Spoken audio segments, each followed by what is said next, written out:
Alright, now kita masuk topik pembezaan. Okay, bila kita masuk topik pembezaan ni, things are getting a bit serious. Okay, topik pembezaan ni bermulalah pengalaman kamu bertiga ni dalam topik yang sangat besar, iaitu topik calculus. Okay, calculus ni kalau dalam program ijazah, saya tak silap saya ada certain universiti yang ijazahnya hanya untuk calculus saja. Seperti mana statistik. Statistik pun satu topik yang besar. Kita ada Department of Statistik.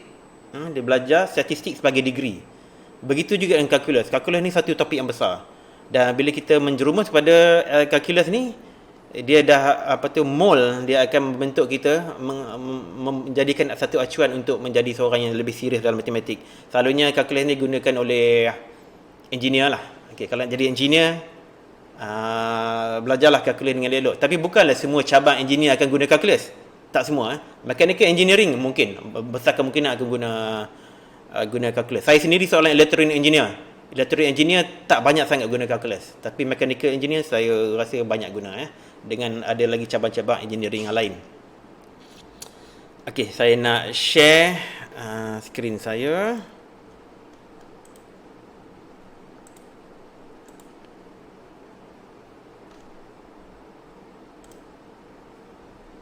Okey, boleh nampak skrin tak? Okey, good. Alright, pembezaan Bismillahirrahmanirrahim. Topik pembezaan ni adalah topik calculus in general, especially pembezaan. Topik ni akan mengajar kamu semua untuk berfikir dan untuk reason, untuk bertanya kenapa. Soalan why itu jadi penting. Bukan setakat how, bukan setakat bagaimana dan bukan setakat apa, tetapi kenapa itu jadi sangat penting. Dan pembezaan ni sebenarnya topik calculus ni adalah topik favourite saya. Dalam maths, topik calculus yang paling saya minat. Tetapi calculus adalah juga topik di antara topik yang paling sukar dalam matematik. Saya nak bagi tahu siap-siap, calculus ni antara topik yang paling sukar dalam matematik. Kerana dia akan membentuk kita berfikir daripada perspektif yang berbeza daripada topik-topik yang lain. Tak sama macam statistik. Trigonometri pun tak sama. Anyhow, calculus akan menggunakan teknik trigonometri, tapi bukan di dalam silibus SPM, tetapi dalam peringkat pra-universiti, matrikulasi asasi sains. Okey, dia akan cover tu. Dan juga pembezaan bersama pengamiran. Okay? Pembezaan ni chapter 2. Pengamiran adalah chapter 3. Pengamiran tu juga topik calculus. Okay? Sebab sekarang ni calculus ada dua cabang important, dua cabang yang sangat penting, iaitu pembezaan dan pengamiran. Kita belajar topik ni sekarang ni secara berturut, bab 2 dan bab 3. Dalam KBSM, pembezaan ni kita belajar waktu form 4, pengamiran dalam form 5. So sekarang kita belajar kedua-duanya dalam form 5 dan berturut-turut. Dua-dua ni topik-topik besar. Okey. Konsep utama pembezaan, macam saya cakap tadi, sebahagian daripada subjek besar calculus. Okey, dalam bahasa Inggeris, pembezaan ni dikenali sebagai differentiation. Kalau korang Google dalam YouTube, kalau cari pembezaan, of course kita akan jumpa bahan-bahan bahasa Melayu. Sebab sekarang ni dah banyak bahan-bahan bahasa Melayu matematik dalam YouTube. Disebabkan faktor utama dia sebab PKP lah. Okay, sebelum ni tak banyak sebenarnya. Sebab tu saya mula mengajar online ni, kalau nak cari material bahasa Melayu memang tak jumpa lah. Saya di antara orang yang pertama buat YouTube video dalam bahasa Melayu untuk matematik. Dan kalau di Amerika, selalu ini dipanggil sebagai differential calculus. Ni, differential calculus. Differentiation pun boleh juga, pembezaan. Tapi selalu ini dipanggil differential calculus. Especially di bahagian US lah. Okey. Ada dua perspektif mengenai pembezaan. Okey, seperti yang dah saya cakap tadi, dia ada divided into two, pembezaan dan pengamiran. Tapi topik bab ini tentang pembezaan saja. Pengamiran ni adalah operasi opposite kepada pembezaan. Operasi yang Opposite dalam bahasa Melayu apa? Berlawan dengan perbezaan ni, kita terbalikkan, kita reverse engineer kan. Okey, dua perspektif mengenai perbezaan. Pertama, kita lihat perbezaan ni sebagai kadar perubahan, atau dalam bahasa Inggeris dia rate of change. Kadar perubahan. Kedua, kita tengok dia sebagai keturunan garis dalam graf. Okey, mungkin waktu ini saya bagi tahu kadar perubahan, keturunan garis dalam graf ni mungkin kamu bertiga mungkin tak dapat nak make sense lagi. Belum lagi waktu dia. Kita akan tengok satu persatu. Kita tengok kadar perubahan dulu ya. Kadar perubahan. Saya nak bagi dua senario. Ini senario pertama. Benda yang paling biasa kita lakukan ataupun kita biasa berada dalam situasi ini, kita bergerak dalam kereta. Okey. Katakanlah situasi ini sebuah kereta bergerak dari bandar A ke bandar B yang berjarak 100 km. Okey. Jauh ni 100 km dan bergerak dalam masa 50 minit. 100 km dalam masa 50 minit. Ni laju ni kereta ni, mungkin highway lah kot. Plus highway. Okey, sekarang cuba tengok sesaran. Saya guna pen kuning lah, tidak monotonous sangat putih. Allah, apalah saya buat ni. Tergendala sebentar, sekejap. Okey.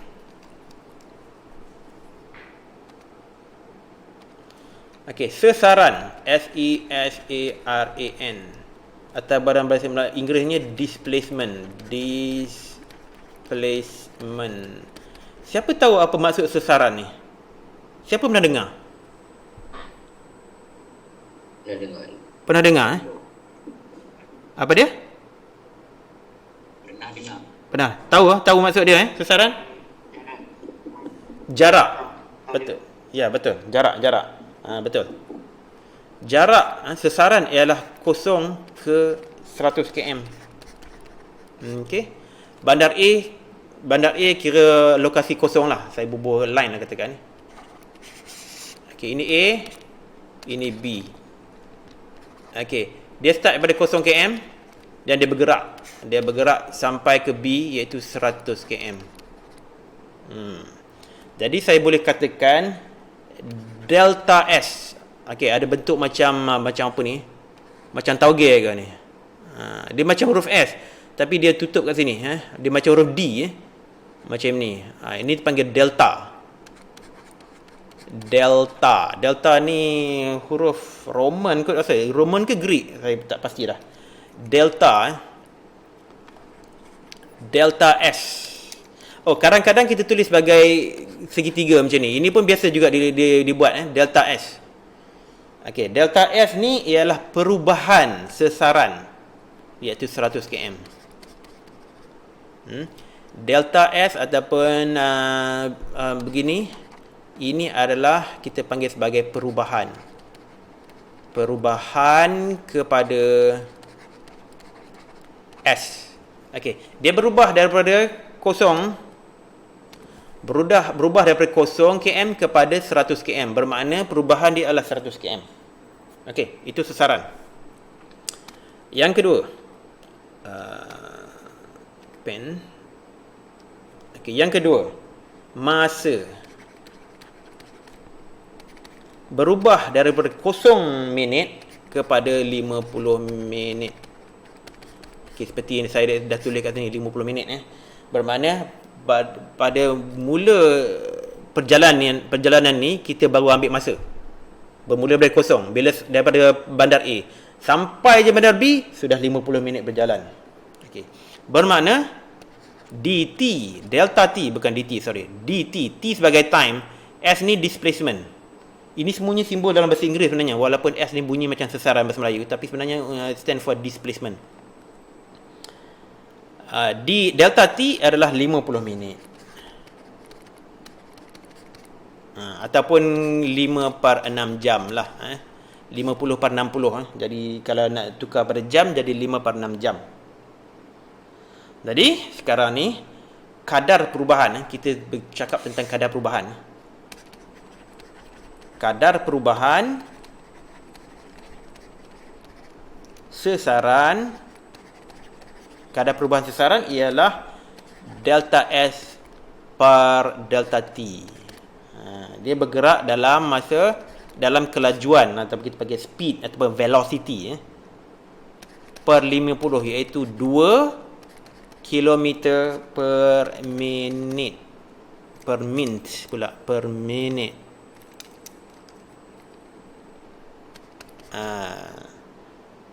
Okey, kalau kita nak tukar pada kilometer per jam, kilometer jam, kita buat 100 per 5 per 6. Ini bersamaan 120. 120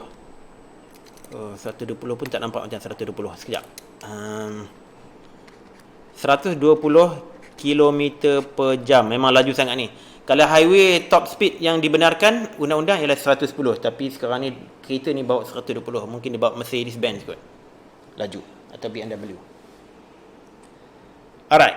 Jadi ini yang kita katakan sebagai kadar perubahan. Selalunya kita panggil kadar perubahan sesaran ini sebagai velocity ataupun halaju. Dalam bahasa Melayunya halaju. Dalam fizik belajar ni, kadar perubahan sesaran ialah halaju. Kelajuan yang ada hala, kelajuan yang ada hala lah, maknanya dia unit vektor. Unit vektor. Dalam matematik kita belajar vektor juga. Halaju je ialah 120 km sejam ataupun 2 km setiap minit. 1 minit berlalu je 2 km dah cover. Kereta ni laju 1 minit je 2 km dah cover. Lepas 50 minit dah habis 100 km, dah sampai dah bandar B. Okey, ini kadar perubahan. Ada soalan apa-apa tak?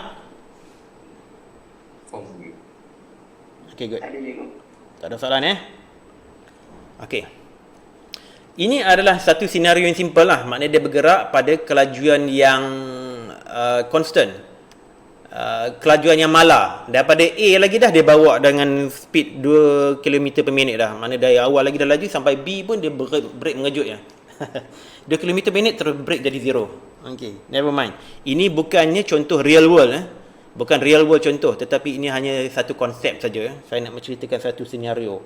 Dalam alam realitinya tidaklah begini Dia ada start daripada rest dulu, daripada kereta berhenti, dia mula memecut sikit, dia kadang-kadang perlahan sikit, jumpa traffic light dia berhenti, ada orang tua melintas dia berhenti, turun naik bukit dia slow, turun bukit laju dan berikut dan sebagainya lah. Okey, ni saya hanya nak oversimplify saja satu senario. Okey, saya nak tunjuk senario kedua. Senario kedua, kita nak tengok kadar perubahan juga. Sebuah kereta bergerak dari bandar P ke bandar Q yang berjarak 12 km.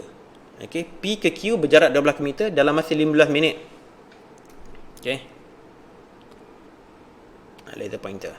Dari bandar P ke Q, 12 km jarak dia dalam masa 15 minit. Kemudian dia dah berada bandar Q, dia berehat di bandar Q selama 10 minit. Okey, dia pergi toilet sekejap lah. 10 minit dia berehat. Dan kemudian meneruskan perjalanan ke bandar R yang berada 20 km daripada bandar Q. Okey, 20 km daripada bandar Q dalam masa 20 minit. Okey, sekarang kita tengok kadar perubahan. Dia dah ada 3 segmen kat sini dah. Dari P ke Q. Kemudian di Q sendiri, bandar Q tu dia berehat 10 minit. Kemudian dari Q dia pergi ke R. Okey, 20 km jarak dia. Okey, mari kita tengok. 15 minit pertama. Saya kata 15 minit pertama kenapa? Sebab dia bergerak 12 km dalam masa 15 minit. Jadi saya tulis begitulah untuk memudahkan. 15 minit pertama iaitu dari P ke Q. Bandar P ke bandar Q. Delta S nya berapa? Delta S nya ialah 12 km lah. Sebab itu jarak di antara P ke Q, dan delta T nya ialah 15 minit. MIT pula. Bubuh MIN pun boleh lah. Minit lah tu.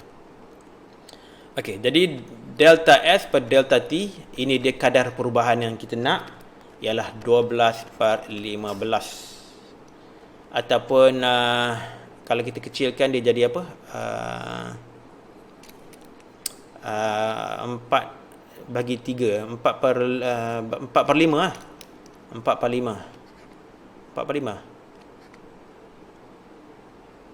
Betul lah, 4/5. Ataupun 0.8 kilometer per minit. Okey, ini kadar perubahan untuk 15 minit yang pertama. Kemudian 10 minit yang kedua. 10 minit berikutnya iaitu bandar Q, dia berehat. So delta S dia berapa sekarang ni? Cuba teka. Bukan teka. Cuba bagi jawapan. Berapa delta S sebab dia berehat di bandar Q?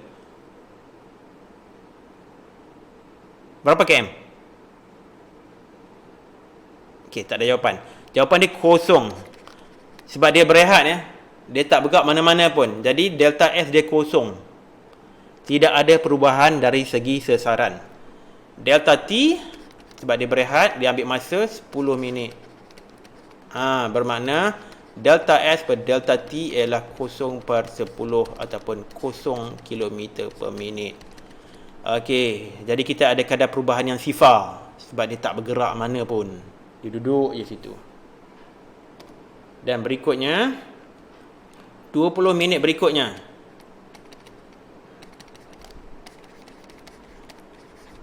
Dia bergerak dari Q ke R.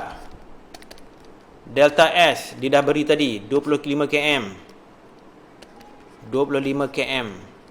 Delta T berapa? 20 minit. 20 minit.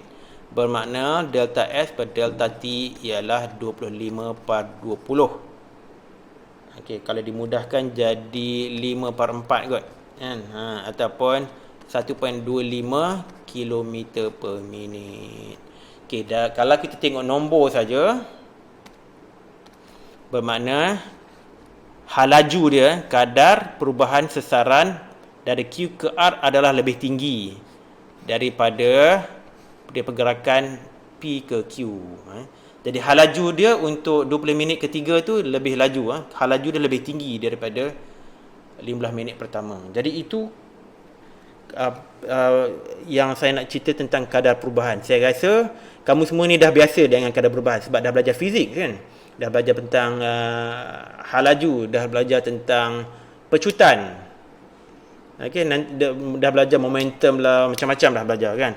Jadi ini konsep ni hanya sebagai revision, kadar perubahan dari segi kalkulus. Ada apa-apa soalan tak? Tadi. Okey. Okey, good. Okey, kalau mengantuk buat kopi cepat-cepat ya. Okey, sekarang saya nak tengok saya nak revisit balik senario yang pertama tadi tu. Tetapi saya nak tengok dari perspektif kedua iaitu kecurunan garis. Sebuah kereta bergerak dari bandar A ke bandar B yang berjarak 100 km dalam masa 50 minit. Okey. Kalau dalam masa 50 minit dia bergerak 100 km, bermakna kita boleh buat graf. Tengok graf kat sini. Garisan kuning tu adalah mewakili perubahan sesaran mengikut masa. Saya harap nampak, saya harap semua nampak. Dia bermula daripada kosong sini. 0 kilometer dan juga kosong masa. Okey, masa kosong, jarak pun kosong. Kemudian bergerak seiring dengan jarak sesaran dan masa, bergerak secara konsisten, secara mala. Selepas 50 minit dah capai 100 km. Alright. Sekarang saya kata apa? Saya kata pembezaan itu ialah kecurunan garis. Tadi kita kata pembezaan sebagai kadar perubahan. Sekarang kita kata kecurunan sebagai kecurunan garis. Okey, siapa di sini masih ingat macam mana nak cari kecurunan garis? Apa formula yang kita pakai? Siapa ingat? Tolong bersuara.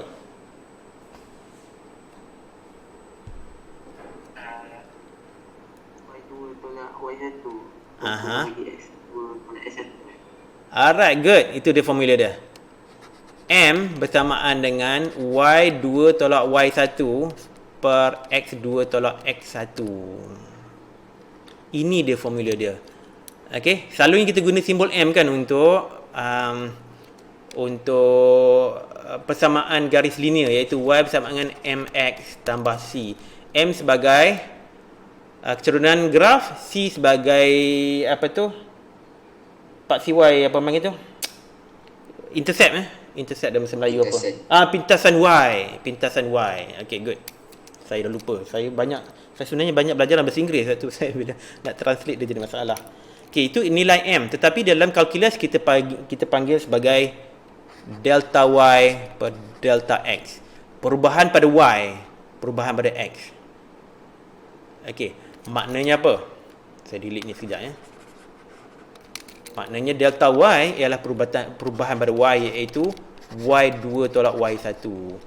Perubahan pada X ia pula ialah X2 tolak X1. Itu maksud dia. Jadi bila kita nak cari kecurangan garis, kita pilih mana-mana titik dalam graf ni. Boleh pilih mana-mana lah. Kita nak guna titik mana pun tak apa. Katakanlah saya ambil 2 titik Saya ambil titik ini dan titik itu. Warna merah tu. Mana koordinat ini apa dia? 40, 80 dan koordinat yang kedua 20, 40. Jadi delta Y diwakili oleh ini. Ini adalah delta Y. Apa delta Y? Ialah 80 tolak 40, iaitu 40 km. Itu delta Y. Ataupun saya boleh lukis 3 segi dari situ, nampak lebih jelas. Okey, itu yang vertikal tu delta Y. Ini pula delta X. Delta X apa pula? Delta X ialah 40 tolak 20. 40 tolak 20 iaitu 20 minit. Itu delta X. Okey, jadi delta Y per delta X adalah bersama dengan 80 tolak 40 per 40 tolak 20, iaitu 40 per 20 atau bersama 2 km per minit. Jadi itu dia cara kita melihat perbezaan dari segi kecurunan garisan di dalam graf. Okey, kita pilihlah mana-mana titik sekalipun ya. Kalaulah saya nak pilih titik mana, saya guna warna purple. Ambil titik yang ni pun boleh. Yang last dengan saya ambil yang dekat asalan graf ni pun boleh. Jadi 100 bagi 50, 100 tolak kosong dan 50 tolak kosong. Itu pun boleh juga. Saya guna purple. Delta Y, delta X iaitu 100 tolak kosong, 50 tolak kosong sama dengan 100 per 50. Jawapan dia tetap sama. Sebab ini adalah apa? Sebab ini adalah graf linear. Ini garisan linear ya. Linear. Jadi ini dia. Itu kita lihat perbezaan dari segi kecurunan garis. Buat masa ni, saya agak ketiga-tiga kamu masih lagi tak tahu apa benda lah perbezaan ni. Takkanlah simple sangat cari kecurunan terus dapat perbezaan. Bukan ya. Ini hanya pengenalan saja ya. Pengenalan saja. Belum lagi sampai serius. Okey, ini senario yang kedua pula. Sebuah kereta bergerak dari bandar P ke Q, bergerak 12 km. 12 km dalam masa 15 minit. Itu adalah garisan yang pertama. Garisan linear juga tu. 15 minit 12 km bergerak. Kemudian berehat. Berehat di bandar Q selama 10 minit. Itu diwakili oleh segmen yang kedua garisan. Warna kuning sini. Nampak saya nampak. Dia tidak bergerak, tidak ada perubahan kepada sasaran. Tidak ada perubahan sasaran. Kemudian dia meneruskan perjalanan ke bandar R yang berada 20 km daripada bandar Q dalam masa 20 minit. Jadi itu diwakili oleh garisan yang ketiga. Okey, jadi kita ada 3 section kat sini. Section 1, dia bergerak dari P ke Q. Section 2, bila dia berehat di Q. Dan section 3. Dan ketiga-tiga section ni mempunyai kecurunan garis yang berbeza. Kita tengok section 1 dulu. delta S per delta T. Okay, kita boleh pilih mana-mana dua titik kat sana, ataupun mudah sekali kita ambil 12 tolak kosong, 15 tolak kosong. Itu paling mudah. Okey. Jadi adalah bersama dengan 12 per 15 ataupun 0.8 km per minit. Itu section 1. Section 2, delta S per delta T. Okey, tiada perubahan daripada kesesaran. Bermakna kosong. Masa delta T ialah 10 minit, jadi 0 km per minit. Dan ketiga, delta S per delta T. Okey, tiga ni kita tengoklah segitiga ni. Berapa delta Y dia? Delta Y dia ialah 25 Delta X ialah 20 minit. Okey. Jadi bersama dengan 25 per 20 minit, iaitu 1.25 km per minit. Okey, kita boleh tengok di sini Section 3 ni, dia punya kecerunan graf dia memang nampak lebih cerun, lebih tinggi daripada section yang pertama tadi tu. Okey, boleh ikut tak? Boleh faham lagi tak? Tak ada soalan? Tak ada. Okey. Good. Okey, saya nak tanya sedikit tentang kecerunan, sebab korang dah tahu dah kira M bersamaan Y2 tolak Y1 per X2 tolak X1. Kalaulah saya tanya di antara dua garisan ini, saya tunjuk di garisan A, ini yang namanya garisan A. Ini pula namanya garisan B. Yang mana satu garisan mempunyai kecerunan yang lebih tinggi? A atau B? B. Ada siapa nak jawab A tak?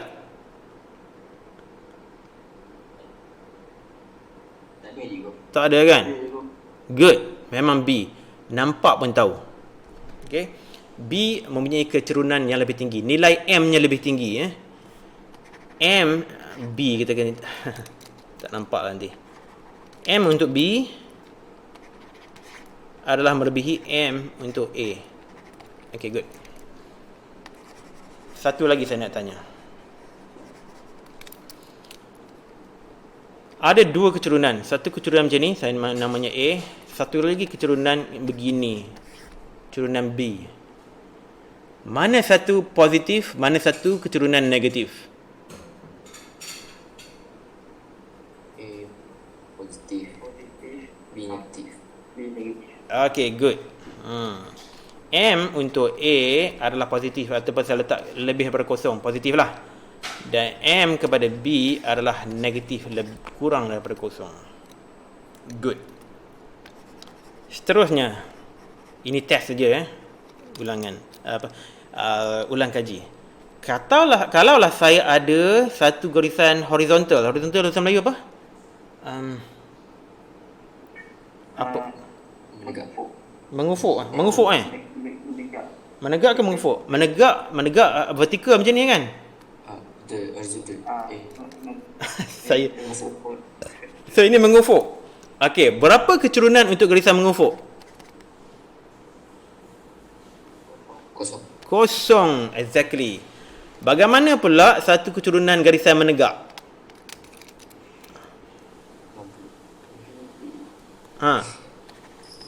M berapa?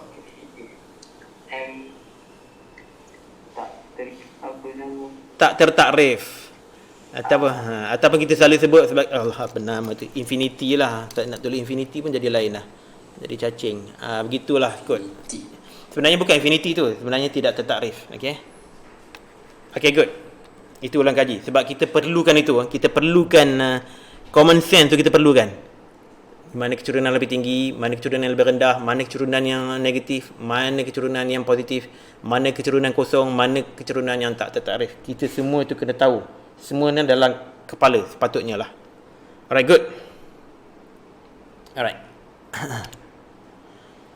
Okay, mengapa perlu pembezaan? Satu Contoh-contoh tadi adalah contoh-contoh mudah yang boleh diselesaikan dengan mencari nilai kadar perubahan atau keturunan dengan menggunakan formula yang mudah. Kerana perubahan yang terlibat adalah linear, garis lurus. Senario 1 dan senario 2 tadi adalah senario yang mudah. Sebab kedua-dua relation tu adalah berbentuk linear. Okey. Tetapi perubahan di alam sebenar selalunya tidak bersifat linear. Okey. Tidak linear. Di sini datangnya cabaran kepada pembezaan. Di sini kenapa kita perlu pembezaan? Disebab semua relation bukannya linear. Hampir ke semua tidak linear sebenarnya. Yang linear ni sedikit sangat. Sedikit sangat. Alright. Tengok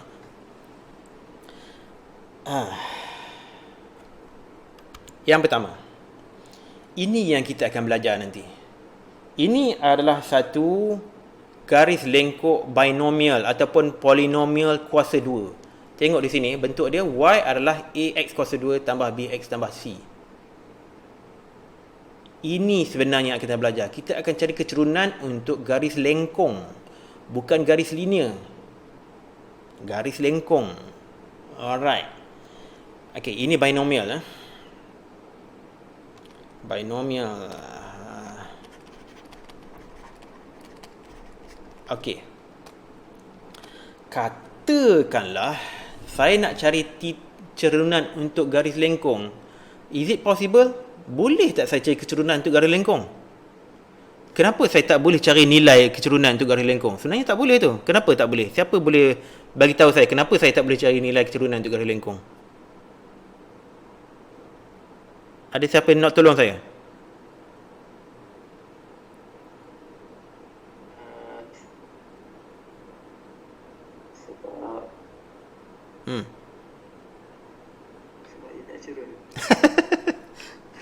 Sebab apa? Sebab dia berubah-ubah.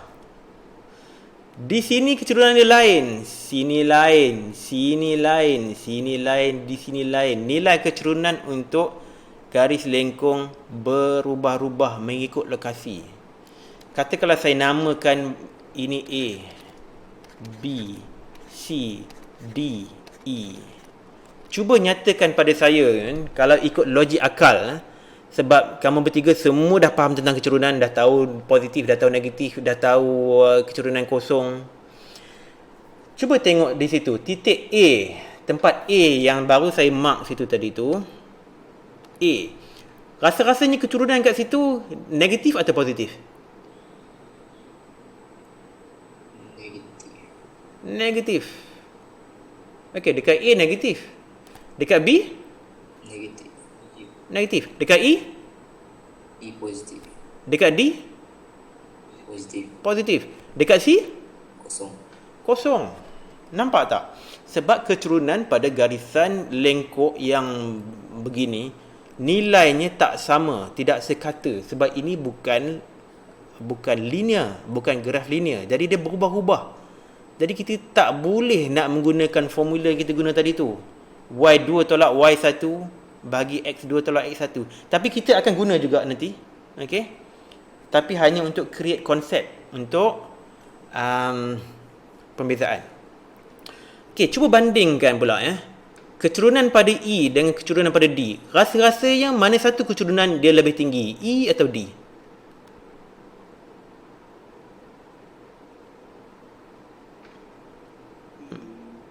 E lebih tinggi Itu akil ke tu? Okey, betul. Memang betul. Memang betul. E lebih tinggi. Good. Alright. Sekarang saya tunjuk graf yang kedua. Ini dia relationship yang kita akan belajar dalam topik pembezaan. Yang bukan linear, binomial ataupun polinomial yang graf berbentuk macam ini. Nampak tu? Ini pula kita panggil polinomial dengan degree 3 dengan kuasa 3. X kuasa 3. Ada X kuasa 3 ni. AX kuasa 3 tambah BX kuasa 2 tambah CX tambah D. Ini dia format graf yang kita ada. Dia ada bentuk dia begini macam cacing ni. Macam cacing ni Ini polinomial ni. Sebenarnya binomial ni pun polinomial juga sebenarnya. Hanya polinomial dengan kuasa 2. Ini pula polinomial dengan kuasa 3. Kalau kuasa 4, graf dia bentuk macam ni pula. Jangan tanya bentuk apa tu. Tapi bentuk macam itulah kalau kuasa 4. Jadi saya nak test sekali lagi Saya katakan saya pilih A sini, B sini, C, D, E. Cuba nyatakan pada saya di antara titik A, B, C, D, E ni, di mana mempunyai kecurunan positif. A dengan E. A dengan E kecurunan positif. Di mana yang negatif?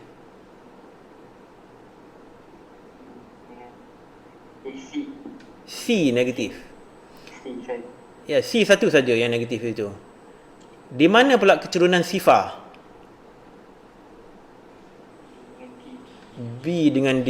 Betul tu. Betul. Exactly. Good. Alright.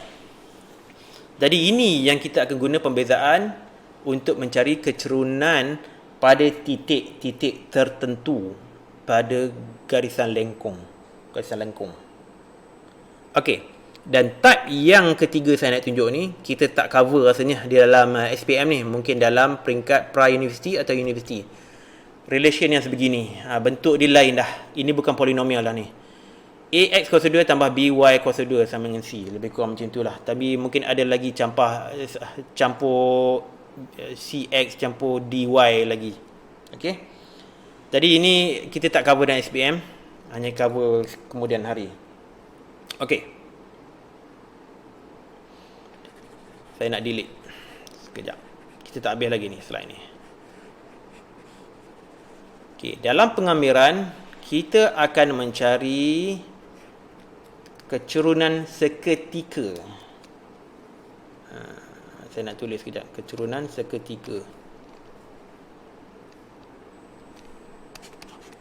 Kecurunan seketika.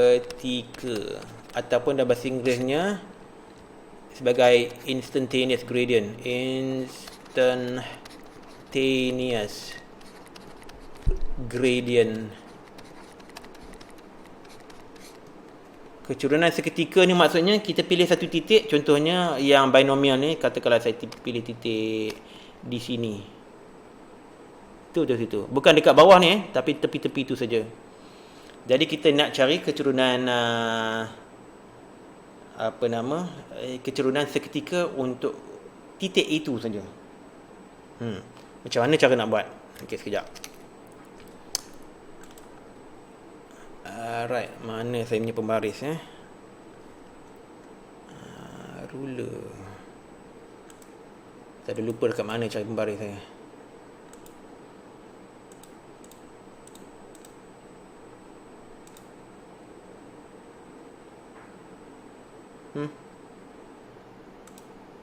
Draw ke? Ada ruler kat sini. Sekejap. Ini ruler pembaris. Kalau kita nak cari kecurunan pada titik merah tu secara manual, kita boleh lukis garisan tangent. Saya letak kat situ. Okey, situ lebih kurang. Guna pembaris. Kemudian saya lukis macam tu. Okey. Ini yang kita bagi sebagai garisan tangent.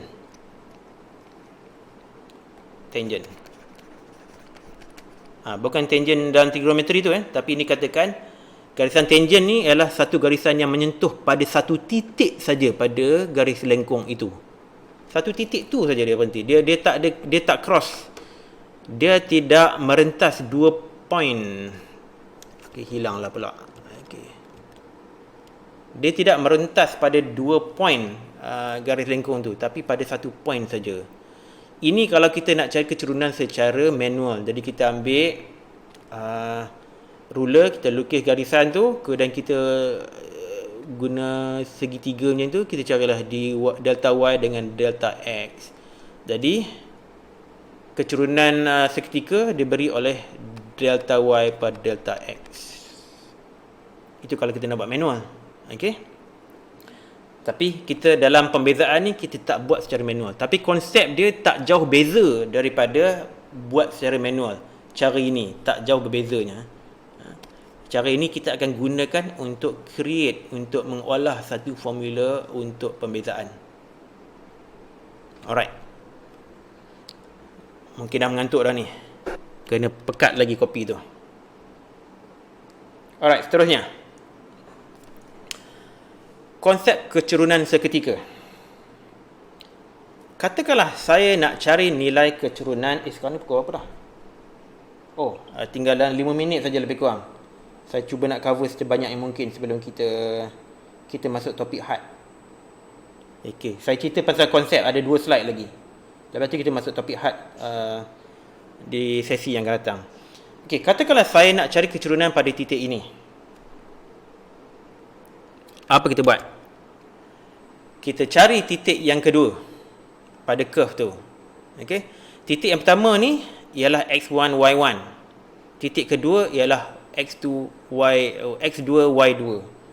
Bolehlah kita guna formula dy dx tadi tu kan, dy dx pula tu. Apa nama? M tadi kan, kecurunan M adalah bersama dengan y2 tolak y1 per x2 tolak x1. Itulah garisan dia yang menghubungkan dua titik itu. Okey. Kita boleh cari kecurunan untuk garis ini, kita boleh cari kecurunan hanya sebagai anggaran saja. Anggaran kecurunan, bukan tepat. Tetapi nilai sebenarnya ialah kecurunan untuk garis tangent warna biru tu. Tak sama. Kalau kita tengok pun tahu mana satu yang kecurunan lebih tinggi, garisan merah ke garisan biru? Tolong bagi tahu saya. Merah. Yang merah tu adalah kecurunan yang lebih tinggi berbanding dengan garisan tangent warna biru tu. Nampak pun dah tahu dah. So ini yang kita kata sebagai anggaran kecurunan pada titik yang bawah ni tadi tu. Kita nak cari anggaran je sekarang ni. Itu adalah anggaran untuk kecurunan. Sebab di dalam matematik kita tak boleh untuk cari garisan tangent dan cari x2 tolak y2 y2 tolak y1. Kita tak boleh. Kita kena cari metodologi yang lebih mudah. Okey. Jadi untuk garisan merah tu nak cari kecurunan, inilah cara dia.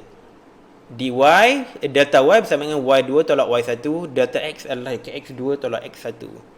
Jadi dapatlah kita nilai kecurunan ataupun anggaran kecurunan. Delta y, delta x sama dengan y2 tolak y1 par x2 tolak x1. Ingat ini anggaran. Okey.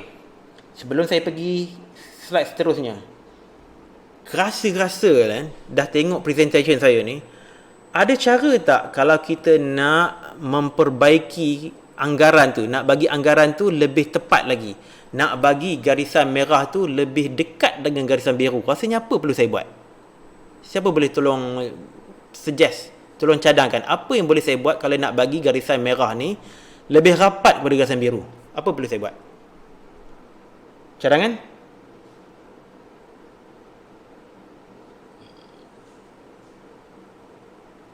Kita tengah belajar konsep kecurunan sekarang ni.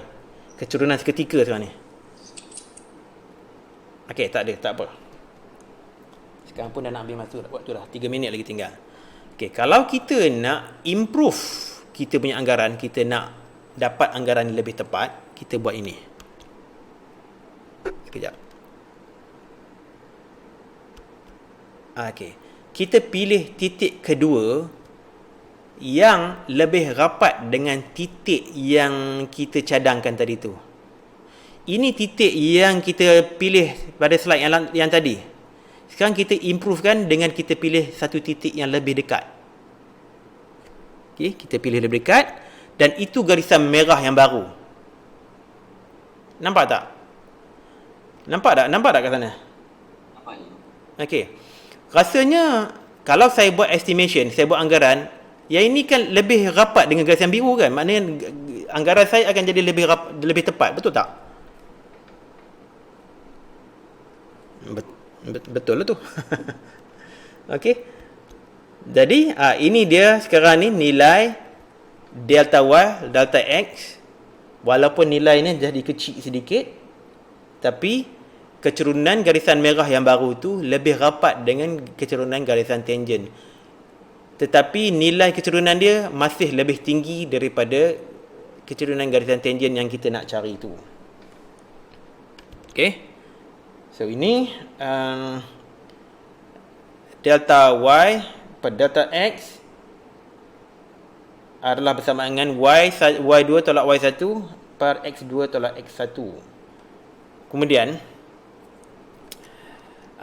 kalau kita nak improve lagi, ini pun kita nampak perbezaan, masih nampak perbezaan dia antara garisan merah yang baru dengan garisan biru. Apa kalau saya nak buat dia lebih tepat lagi anggaran untuk kecerunan ni, apa yang perlu saya buat lagi? Ada tak? Dekatkan lagi titik kedua. Exactly. Kita dekatkan lagi. Kita dekatkan lagi. Kita bawakan lagi titik tu lebih rapat. Saya guna warna biru pula. Kita pilihlah titik kat sini. Contohnya lah. Okey. Sekarang ni delta X dengan delta Y tu jadi kecil lah sangat, ya. Tak nampak dah. Dah kecil sangat dah. Ataupun kita kata sebagai apa? Delta X menghampiri sifar. Mungkin saya tak mau tulis itu lah, ganggu nanti.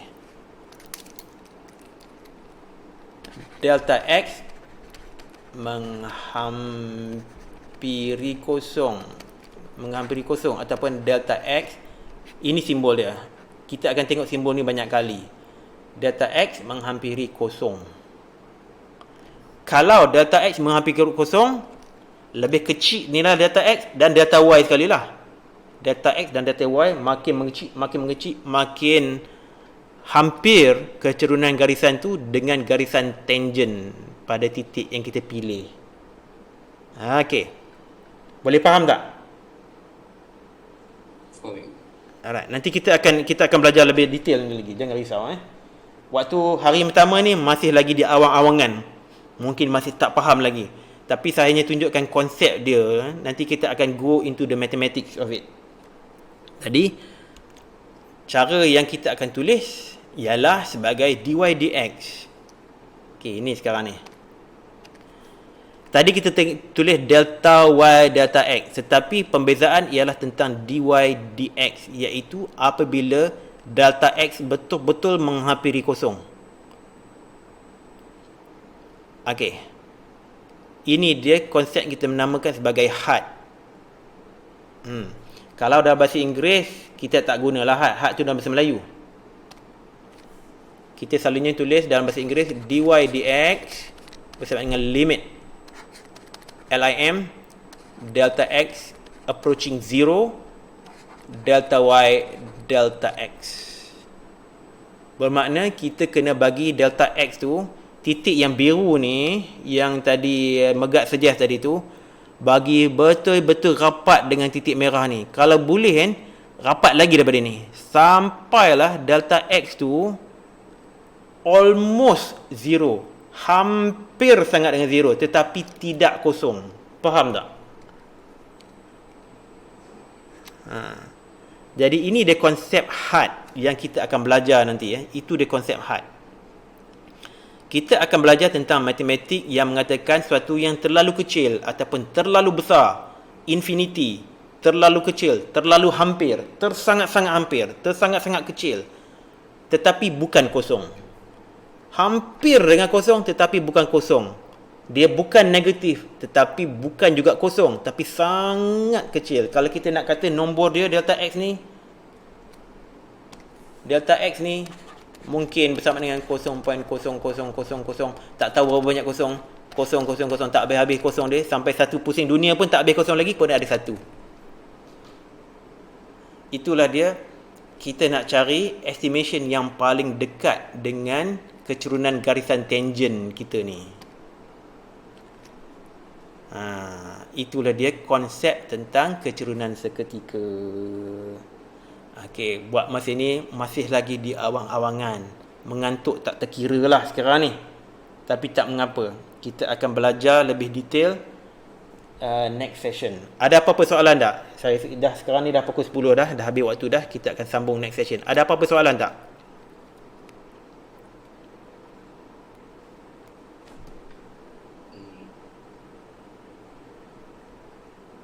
Okey. Okay. Tapi saya faham, bukan mudah nak faham lagi. Saya faham bukan susah nak faham, bukan senang nak faham, okey. Tak mengapa. Konsep ni kan, selalunya konsep tentang kecurunan seketika ni pertama kali belajar kita tak faham, kita confuse, kita mengantuk, tertidur, terhangguk-hangguk. Tapi bila kita dah habis topik pembezaan, insya-Allah kita akan appreciate apa benda yang kita sebut tentang konsep kecurunan seketika ni. Insya-Allah Jadi kita sama-sama berdoa. Ini topik ni adalah topik yang sukar. Saya dah 2 kali sebut. Topik kalkulus adalah topik yang sukar Topik yang sukar. Jadi kita cuba sedikit-sedikit cuba faham lebih dekat dengan dekat. Alright, jadi setakat itu saja untuk hari ini. Kita akan sambung hari Selasa 8.30 malam macam biasa insya-Allah. Okey Okay. Okey, assalamualaikum. Selamat berjaya semua.